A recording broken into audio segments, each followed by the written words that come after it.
On this episode of the Bronze Metalist podcast, we talk about Hammerheart by Bathory. Yeah.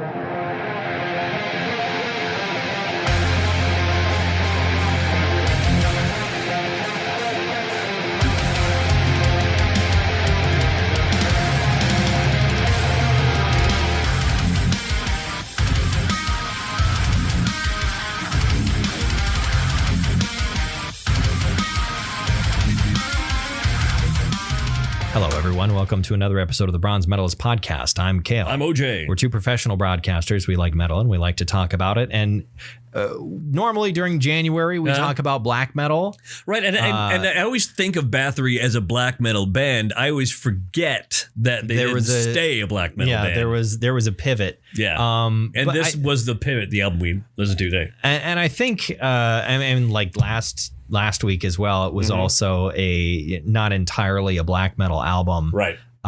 So I'm wondering if maybe we expand our horizons a little bit for just kind of vaguely stay in that sort of sphere. Maybe blackened metal. Metal January. I don't know. But now are you thinking of some food thing? Yeah. No. Oh yeah. What are you thinking I'm thinking of blackened catfish. Okay. Along with some new potatoes and maybe a nice cool beverage. Did you not eat before you came here? Dude, I eat all fucking day. You know me. That's all I do is eat. Yeah. I actually had a big bean and cheese burrito smothered in sour cream and cheese before I came here. And you're still immediately like, more food. If you gave me some blackened catfish right now, I would not turn it down. I suppose. It's been a long time. I don't eat a lot of fish. Right. It's been a long time since I've had anything but walleye. For fish. Now, what are your feelings about like fish sticks or the battered frozen fish? Oh, they're fine. I enjoy that. Yeah, there's nothing wrong with that. It's like that's the same tier of food for me as corn dogs. Sure. There's nothing wrong with corn dogs. Love corn dogs. But it's like want a corn dog. After you eat a corn dog, you're not going to think, wow, what a great meal. You know, it's funny for me, an adult person. I love to do stupid shit to cheap food. Yeah, I like to make like the Vandekamp's batter dip fillets, and then I'll make a nice aioli with some kippers and lemon, and I'll just make it to just gourmet the shit out of it. And I mean, that's is that culinary upcycling? Yeah. Can we call it that? Yeah. Upfitting. That's upcycling is a term I'm vaguely, I think is still in the zeitgeist or whatever. Right. I'm trying to remember. There was like I think Kyle Kinane talked about that on the Boogie Monster one time. Like the concept of like leftover goulash or something like that, where it's just like, what leftovers do you have sitting in your fridge? Take all of them and make something out of all of them.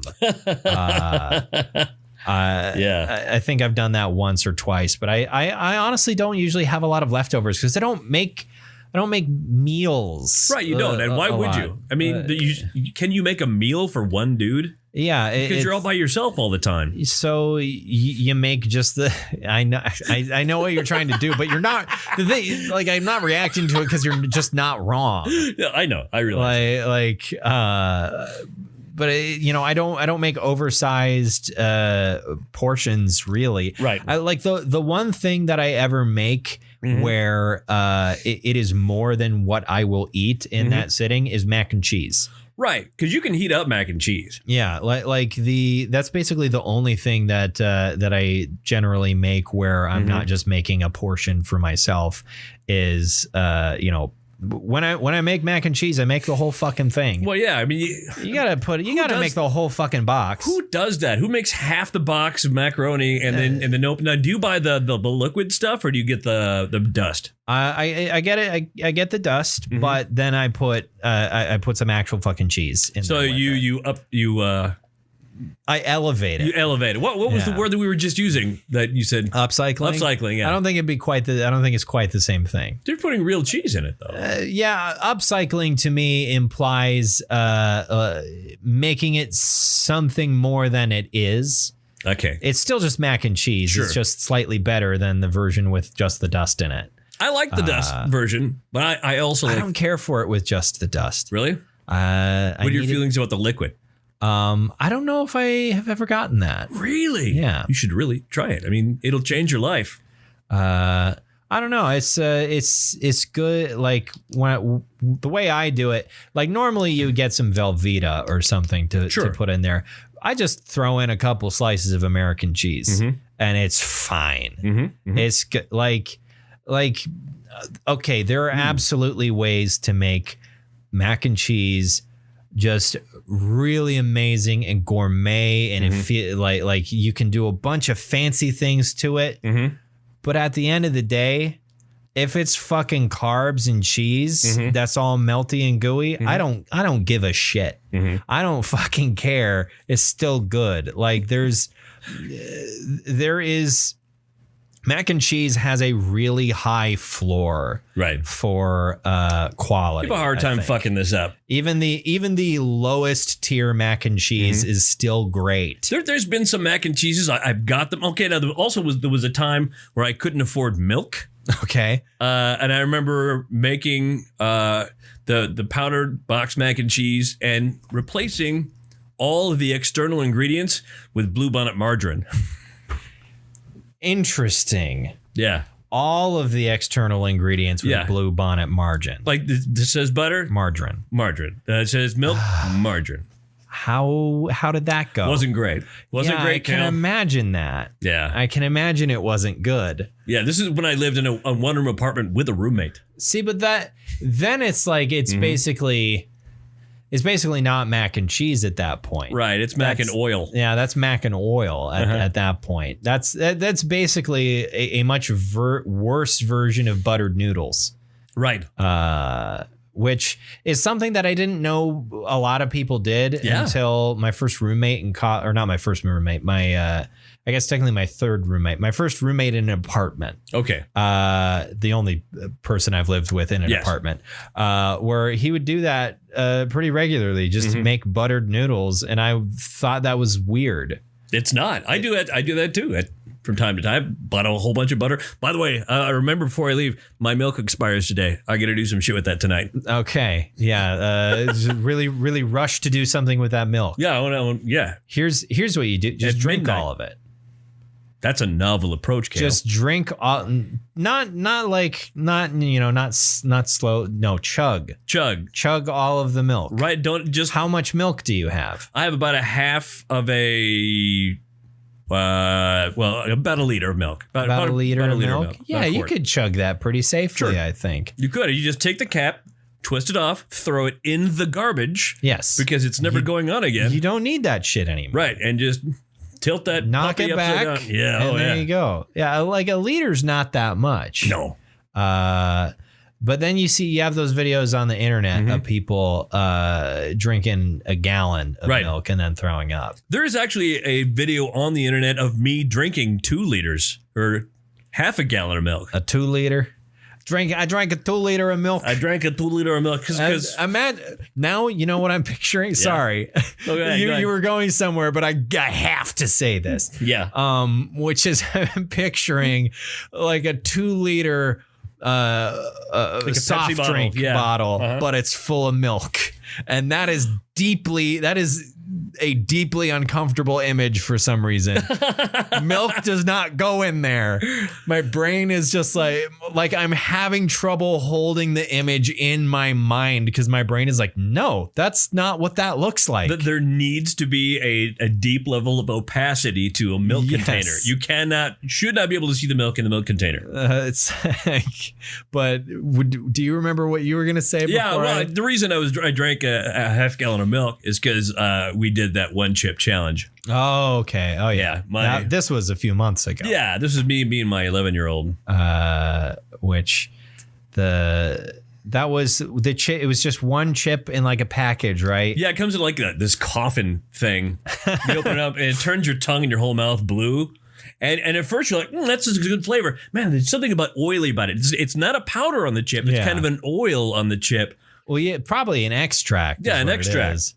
Right. And then you eat this chip, And then I'm looking at my boy there, and that's fine. It's kind of spicy, I guess. Yeah. It's like fine, and he jumps it all, and then I turn right around, slam the fridge door open, and grab the milk. Give me that. Yeah. Yeah, and then eventually Freezies. Freezies. Those were. I'm glad we had those. Yes. Man, I don't know what like. I've probably consumed a lot of Freezies in my time. I think in general, I would say I'm not a fan of them. Really? Because I have a small mouth, and the end result would always be the razor sharp edges of those plastic tubes the sides of your mouth. Cutting the sides of my mouth. That was always the end result of having a Freezy Pop. And it's like I was a child, so like, boy, do I love all of this sugar. This frozen sugar water sure is great. Yeah, that's all it is. It's just sugar water. That's all it is. It's like, this sure is great, but on a hot day, I need some liquid and I need something sweet. This is the best thing. Then I have the world's tiniest Chelsea grin. Yeah. Or Glasgow smile, or whatever you want to call it. Right. And you got blood coming down like your Dracula from 1940. Yeah. It was me, Bela Lugosi. I always forget Bela Lugosi was Hungarian. Yeah. For whatever reason in my head, he's Italian. And he lived in Minot for a while. Did he? Yeah. Oh, yeah. He did. He did some theater here. Some theater, Bella. Now I'm just thinking of the clip from the movie about Ed Wood. Oh, fucking Ed Wood. Jesus Christ. What was that movie about Ed Wood? Was that movie about Ed Wood? You remember that movie about Ed Wood? God damn it. The clip from Ed Wood. No one gives 2 fucks for Bella anymore. You know, I don't know, for some reason in my mind, it changed from Bela Lugosi to Emerald Lugosi. Emerald Lagasse? Boom. No, Emerald Lugosi.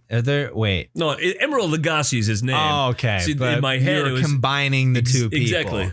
All right. What did he do? Who, Emerald Lagasse? He got in trouble, didn't he? No, I don't think Emerald got in trouble. I know it was the other guy. What's his name? Mario Batali. He got in trouble. Okay. Because he's a gross creep. Yeah, there were one of the older celebrity chefs got in trouble for something. I think Emerald's fine. Okay. Yeah. I think that's right. Yeah, I had a great weekend this weekend. Yeah, you were traveling. I was a traveling man. I flew Friday night down to Mesa, and then Arizona, and then my oldest daughter, and her fiancé. They picked us up and drove us to their apartment. Well, actually, it's a house. They have a house in Phoenix. It's a small 3-bedroom house with 5 people living in it. And at that night, there was 8 people in it. Interesting. Yeah. We crashed on the floor for 4 hours and got up and drove to Las Cruces to my sister's wedding, which that was fun. Yeah. How did that go? I went off without a hitch. I mean, well, no, they did get hit. I never thought about that. So they didn't get married. No, so my parents live out in the middle of the desert. Okay. And everywhere you look around their house, it's mountains. Okay. And it is beautiful. It's just beautiful land. I could just look at that land all day, you know? Gorgeous. And so they set up a thing. They got out a minister and put up some chairs, and there's picturesque mountains in the background. And then afterwards, we all went to this tent that they set up on mom and dad's property. And there was barbecue and dancing and a DJ and all the beer and champagne you can handle. Nice. And of course, it got to be about 9:30 because the night before, as I may recap, we slept on a floor for 4 hours. Yes. And I don't think my soon-to-be son-in-law slept at all. And he drove down. We actually kind of napped in the car. He was the driver all the way down. Oh, God. It's a 6-hour drive from Mesa to Las Cruces. Okay. And so it's at 9:30. Woo! We're done eating. And we had, the festivities and whatnot. I looked over at David, and you could just see just the sunken look on his face. His eyes were at the back of his skull. I'm going to die. And Julie, I'm like, okay, I'm going to go hug my sister. Loving you, brother. All right. It was great. Great night. This was a great party. I'm glad to see you. I'm getting him out of here before he falls asleep in the middle of your wedding dance. He is going to collapse onto the floor. But then the next day we went shopping, and I'm talking to the guy. He's a tech whiz. What he does for fun. This is what he does for fun. Yeah, you didn't show him, but yeah, you got a new black rectangle. I did. It's some history here. What he does for fun is he will find people with a broken game console, like any game console made over the last 40 years. Yeah, and he can just intuitively refurbish them. He can make them work again. It's what he loves to do for fun. You should see if he can make your PlayStation quieter. We've talked about both my PlayStations. Oh wow! But he's also said, just eventually, because they got a PlayStation 5 for $130. Wow! Because they know what they're doing. Yeah. And that's why, as I'm walking around the mall down there in Las Cruces, talking to him, saying, I got an iPhone 7. He said, that still works? How is that even possible? And then he says, dude, come with me. We're going to the Verizon store in this mall. There is a Verizon store in this mall. I saw one. We're gonna buy. I said, but it's not Minot. This is out of town. He says, oh, you're such an old man. so we go in there and I walk in and immediately announce. He said, hi, I don't know shit about shit. But this guy does. So I want you to read me your entire spiel about why I need a new phone. And then I'm going to look at him. And if he says, okay. If he nods, then we're going with that. I'll sign the thing. Yeah. And so it was a back and forth constantly. It was just me, middleman, looking over to David.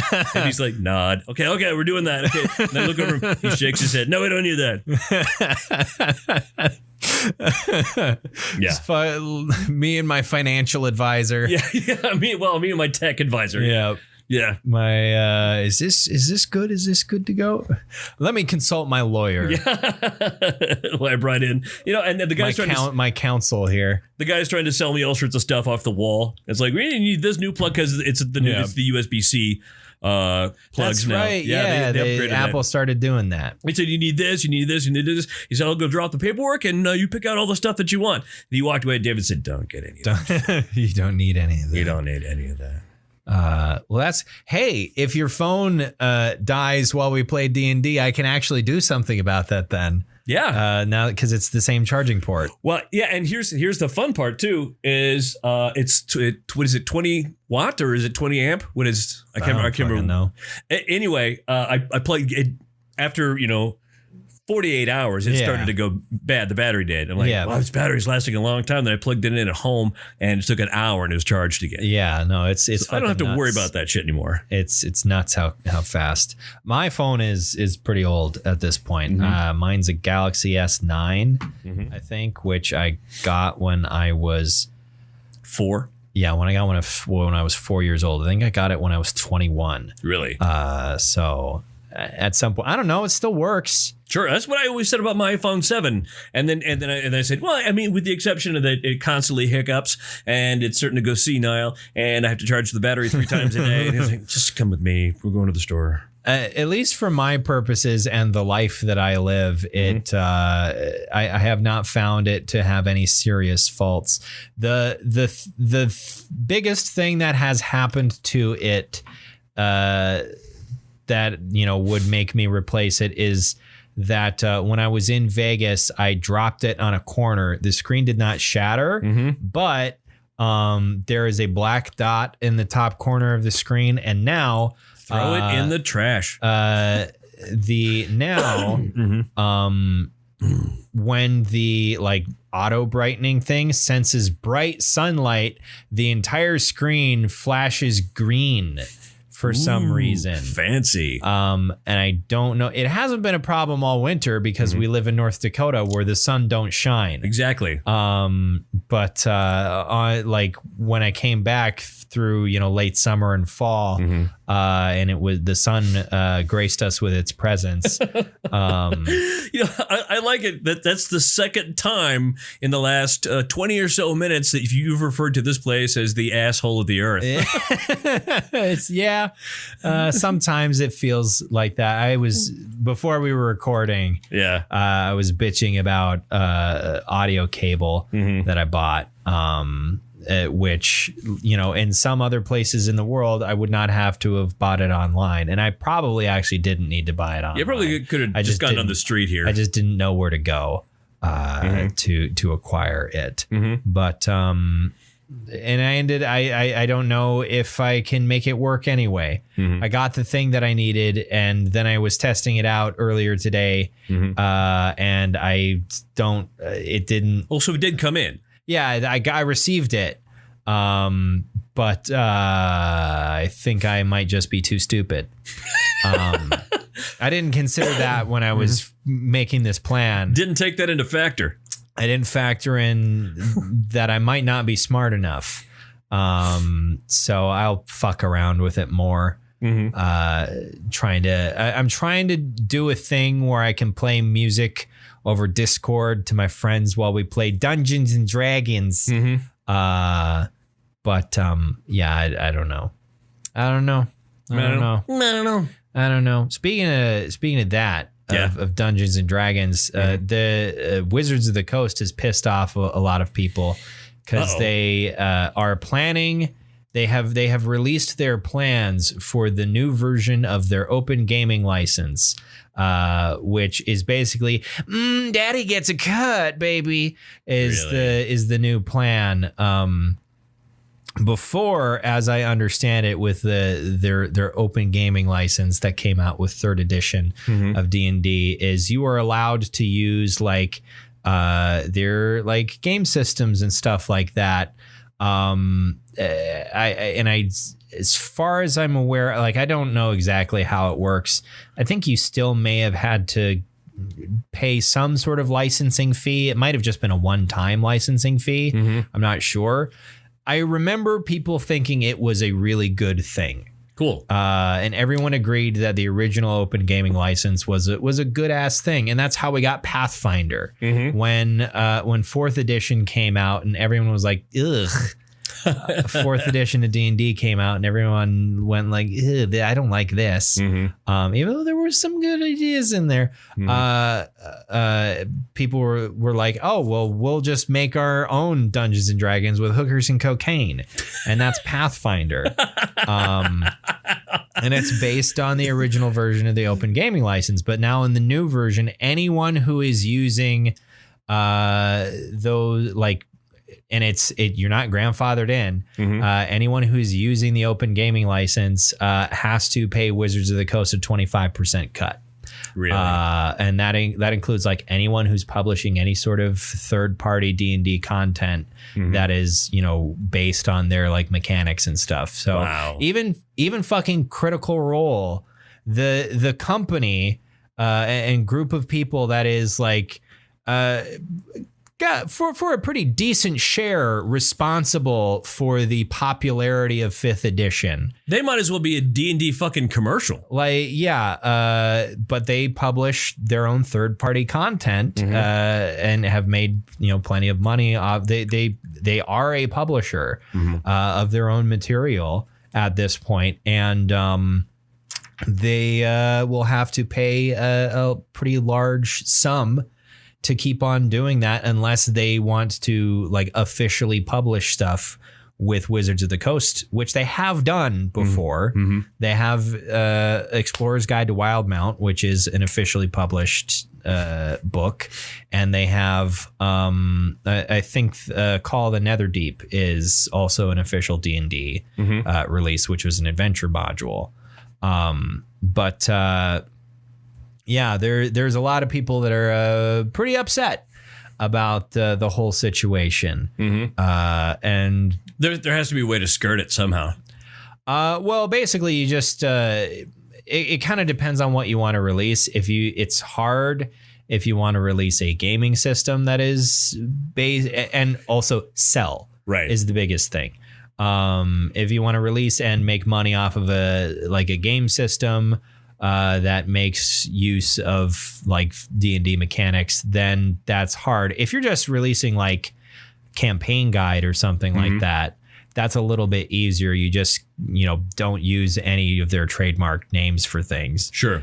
Which Pathfinder, for the most part, was already like the game mechanics are 3rd edition. or heavily based on 3rd edition, but like they don't use any of the D&D trademark names for certain monsters. Like I think they like Beholder, for example, for that type of monster that is a trademarked part of the D&D intellectual property. Mind it's Ice Stock Monster. Yeah, like they have kind of some names like that, but most of the monsters in D&D are just from folklore, so you can't trademark those. Right. You can't trademark Bahamut. You can't trademark Tiamat. Right. Or Dragon. Yeah, or a dragon, obviously. Or Dungeon. Although I'm sure fucking Hasbro has tried. But that's right. Hasbro's the parent company, isn't it? Yeah, Hasbro's the parent company of Wizards of the Coast, which it's hard to know exactly how much of this is their fault and how much of it might be people at Wizards themselves. Nobody really knows. I know people have been unhappy with the situation in Magic the Gathering for quite a while, and now all of the like money grubbing sort of behavior is leaching into Dungeons and Dragons as well. It's bleeding over. It used to be contained in Magic the Gathering, and now it's bleeding over into D&D. Which I don't know. I already wasn't really planning on fucking around with the so-called next edition, which they call 1D&D or whatever. 1D&D? Yeah, it's in play testing right now. I think it's a dumb name, but I already wasn't really planning on fucking with that, but I'm definitely not now. Do you know what they're doing with it? Oh yeah, there's certain mechanics that they've released for playtesting material that the big one that people were upset with when it came out was sneak attack for rogues and divine smite for paladins can no longer crit. Really? So if you roll a nat 20 as a rogue, your sneak attack dice don't get doubled. If you roll a nat 20 as a paladin, your divine smite damage doesn't get doubled. That's dumb. Yeah, that's like the best things about those two classes. Right, that's what you like. Which also, I guess, probably a big change to the way Assassin works, because literally the way that Assassin works is if you go before a target on the first round of initiative and you hit them, and you hit them in a situation where you get a sneak attack against them, it's automatically a crit, and you get to double your sneak attack. That's the main feature of the class. So I don't know how they retooled it. People were kind of fond to one of the changes to Ranger, which makes them a prepared spell spellcaster. Okay. In the same way that like clerics and artificers and paladins are, where every day you get to choose new spells from your list. Okay. Whereas at the moment, like rangers have a lot of really good spells, but you pick those spells and you're stuck with them. The way that it works with like bards and wizards and stuff. Except unlike bards and wizards, you have far fewer spell slots and far fewer spells that you are available for you to learn. Sure. But the ones that you get are pretty good. But so more like a warlock kind of situation. Kinda, yeah. Except warlocks have a lot of flexibility. Warlocks have a pretty big spell list. They just don't have any spell slots. Right. But yeah, that's the real nerdy part of this podcast taken care of now. As if the D&D section is an official part of our podcast, basically is. Yeah. But let's talk about Bathory. Yeah. So Bathory is a Swedish band that got started in the 80s, early 80s. I should have had like my phone out with the band information up. It's somewhere behind me, and I don't feel like turning around in my swivel chair. Well, I can use my Face ID thing. Figure my shit out. I'm trying to remember the name of the main guy. Oh, my phone's literally right here. Right. His stage name at the his real name is Thomas something. Forgerson? Yeah, Corthon. Korthon is a stage name, which a stage name. There's like a lot of black metal conventions that Bathory is at least in part responsible for. Right. Bathory is sort of I think probably like middle first wave. Band. Late first wave. Late first wave. Middle to late first wave. Yeah. Because like when people think of black metal now, they're usually what they're thinking of is second wave black metal, which is based on sort of the Norwegian template as laid out by Burzum and Mayhem and so on and so forth. Dark Throne. Yeah. Whereas before then, black metal was just kind of like any heavy metal band that leaned really hard into satanic themes. Right. That was the first wave of black metal. There wasn't really like any huge musical signifier. It was more of an atmospheric and lyrical thing. But Bathory, I think, definitely played a part in sort of laying the foundation of a lot of black metal conventions. They did. Along with bands like Venom, obviously. Right. And King Diamond. Yeah. Merciful Fate.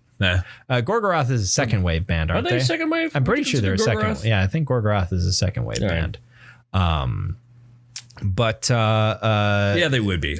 Like Bathory, it's interesting because like their career trajectory immediately takes a turn away from black metal. Not immediately. That was after their fourth album. What I meant, where I was going with that is immediately takes a turn away from black metal as black metal is skyrocketing, becoming a thing, and like formulating into a like genre with boundaries and rules, right, of what is and is not black metal, which is probably why, possibly, because he Korthon was he was like, I want to do something more atmospheric for our next album. It's been done and they're doing a different thing than we're doing. So Hammerheart becomes basically the first Viking metal album, or at least the first album that sounds like Viking metal as we kind of think of it, with a lot of Mariner themes and I mean, but that's Vikings. Exactly. Vikings were sailors. This, album doesn't really I don't think it has any satanic theming or imagery. No. It is all Old Norse. It's all specifically it's not really a concept album, but the idea and the kind of the setting of the album is it's about the Christianization of Scandinavia. Sure. Is generally what it is about. But I listened to it all the way through one time today, and did not really retain any specific information about it. So if you have something to say, I mean, it's really pretty good. I enjoy it. I mean, he does a lot of singing on here, like clean singing, and in places like does that one acoustic song to the halls above. Yes. I thought he actually did pretty damn good there. And Korthon was also like because the band Bathory dissolved after Korthon passed away in 2004. In 2004, because he was from the beginning the sole songwriter. Right. He was it was his band basically. And so the band was over with when he passed away. He had a heart attack, but I did notice on the subject of his vocals something that I wish I had not thought of. Oh no! Are you about to ruin something for me? Maybe. There are times, particularly when he's doing sort of the raspier kind of shouted vocals, he sounded vaguely like Tom Kenny to me. Something about it was like, this sounds like what Tom Kenny would sound like as a metal vocalist. Sponge bath. That's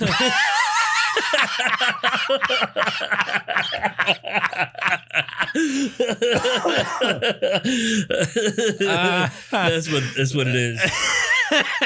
Why is that so funny to me? I don't know. It just tickled the shit out of me too. I don't know. Sponge bath.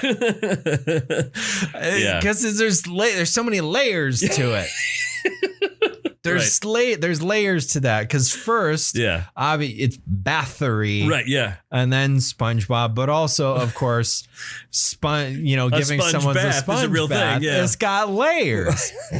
It's got layers to it. It's like an onion. That was a good joke. Thank you. That was a good one right there.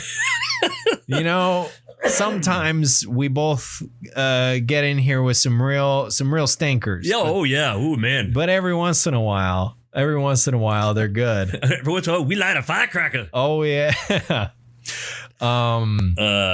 That broke my brain. I'm sorry. I mean, I said the thing that I had to say. Right. But other than that, yeah, like this album kind of laid out the blueprint for what Viking Metal would kind of be, which is, I mean, it's not entirely dissimilar from. It's kind of like if you were to take black metal and kind of strip the evil out of it. Mm-hmm. It's sort of what that's kind of the evil and some of the urgency as well. Right. Black metal is usually in a real big hurry to be evil. Viking metal tends to be slower, chuggier, a bit heavier, more but contemplative. Kind of retains that Nordic atmosphere, I guess. Mm-hmm. I think that is a thing. There is like a specific sort of like Nordic atmosphere that you can kind of identify when you're listening to a song. Mm-hmm. But sorry, I fucked up the headphones. It's okay. It's all right. Someday I'll get something that doesn't fuck up at the slightest touch. Uh-huh. It happens when you get older, man. Yeah, it fucks up at the slightest touch. Yeah. I mean, the other way around. Eventually, someday you get to the point where, never mind. Okay, anyway, well, moving on. Yeah. So what's your? I didn't write like notes or anything. Like I said, I didn't really retain a lot of specific information about the album. I had friends. This is one of those albums that I had friends who had it, and it was that part of my life where I actually hung out with other people. Mm-hmm. It was a rare thing for me to just want to be necessarily all alone. Yeah, because I didn't have the wherewithal for that. I couldn't take care of myself. So I had friends who liked Bathory. Yeah. And I liked this album. I truly did. And like I said, in retrospect, I was thinking of these guys as a black metal band, but hearing this again, I'm going, oh yeah. This isn't really. This really isn't black metal. They're a black metal band becoming a Viking metal band. Yes. They were slowly but surely transforming. Mm-hmm. I did remember here that Hammerheart is the name of Austin Lund's brewing company. Oh, right, it is. Yeah, of Panopticon. Sure. They're in Minnesota. I'm trying to. I actually because I searched because I remember hearing that they were in a little bit of like financial dire straits because of COVID. Oh, Hammerheart is? So I'm trying to.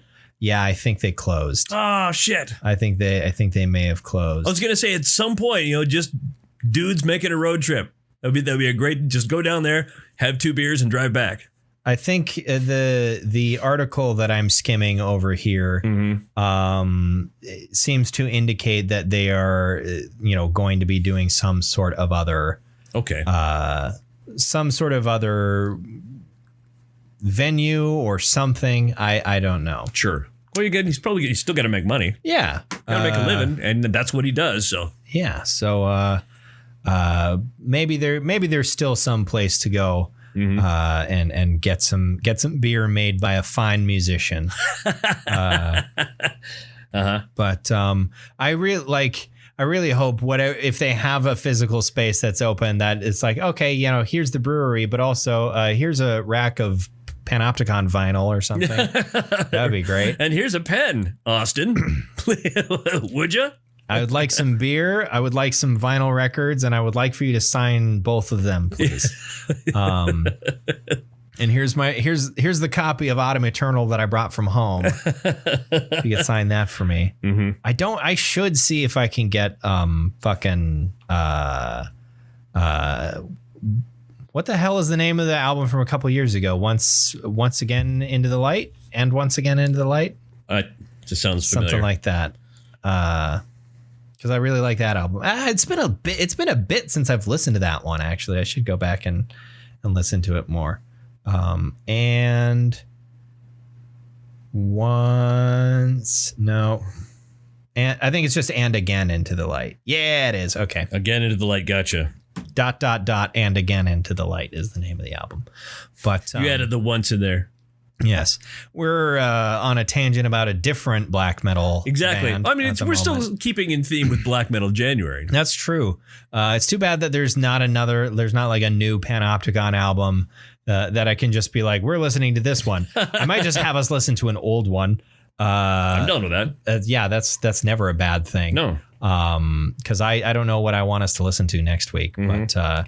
Well, how many now? What y'all also bear in mind? I got a new job last night. Yes, I heard about that. Yeah, I'm going to be working 2 days a week in gaming. Dealing blackjack again. I spent 21 years doing that there, and I'm going back to it. I mean, just 2 nights a week. You know you're good at it. Sure. You can do it. I know I can do it.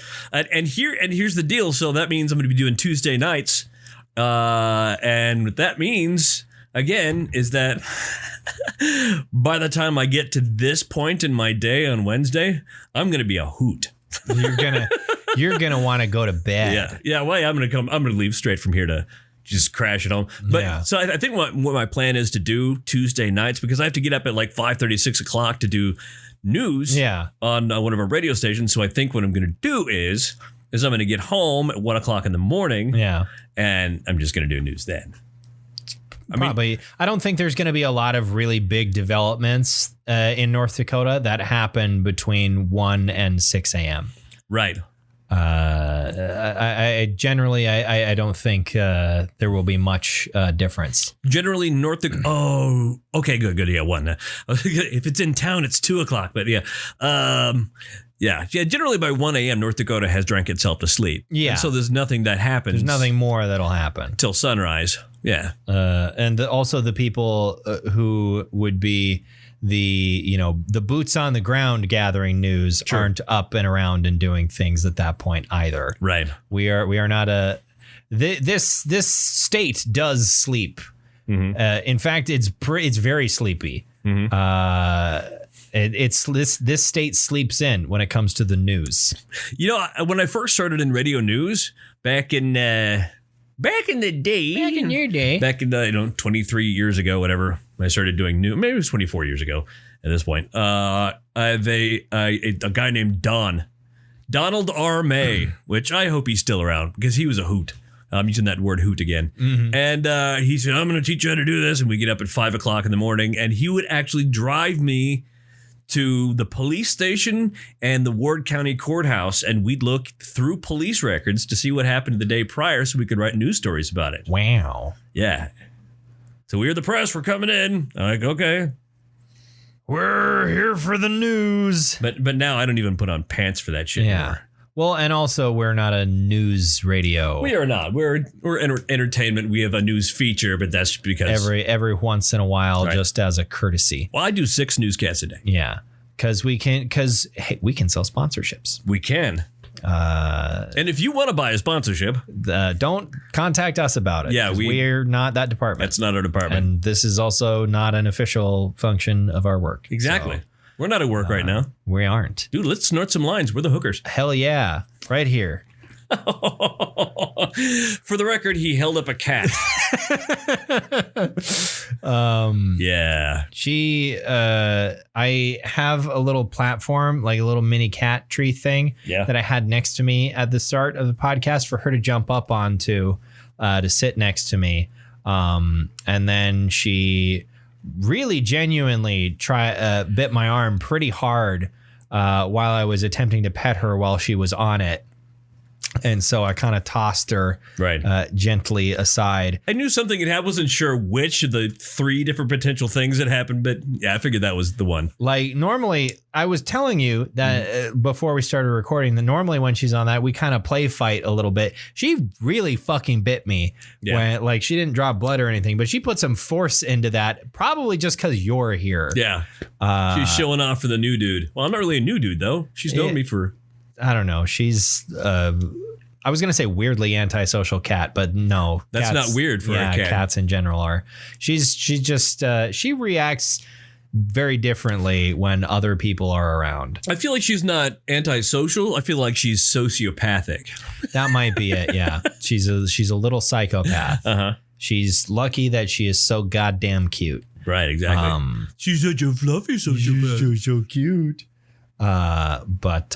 And twice when I had this thing near me, she just jumped in my lap anyway. Right. Because that's what she does when we record the podcast is she jumps up in my lap.